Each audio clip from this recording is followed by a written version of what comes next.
ذرائع کا کہنا ہے آئندہ مالی سال کے بجٹ کے لیے $290 ریٹ کے مطابق تخمینے تیار کیے جا رہے ہیں۔ ڈالر کا ریٹ بڑھنے سے حکومت کو بعض محکموں کے لیے سپلیمنٹری گرانٹس جاری کرنا پڑیں گی۔ ایکسچینج ریٹ، دفاعی بجٹ، فارن ڈیبٹ سروسنگ اور پبلک سیکٹر ڈیولپمنٹ پروگرام اس کی زد میں آ سکتے ہیں۔ بیرون ملک پاکستانی مشنز کے اخراجات کا تخمینہ لگانے میں بھی مشکلات کا سامنا کرنا پڑ سکتا ہے۔ ذرائع کا یہ بھی کہنا ہے کہ وزارت خزانہ نے پہلے ڈالر ریٹ 300 رکھنے کا فیصلہ کیا، جبکہ بعد ازاں فیصلہ تبدیل کرتے ہوئے ڈالر ریٹ $290 رکھا گیا۔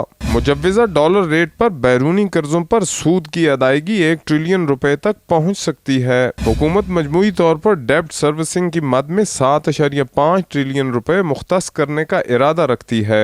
گزشتہ مالی سال کے بجٹ میں بھی ڈالر ریٹ بڑھنے سے ترقیاتی منصوبوں کو کافی مشکلات کا سامنا کرنا پڑا تھا۔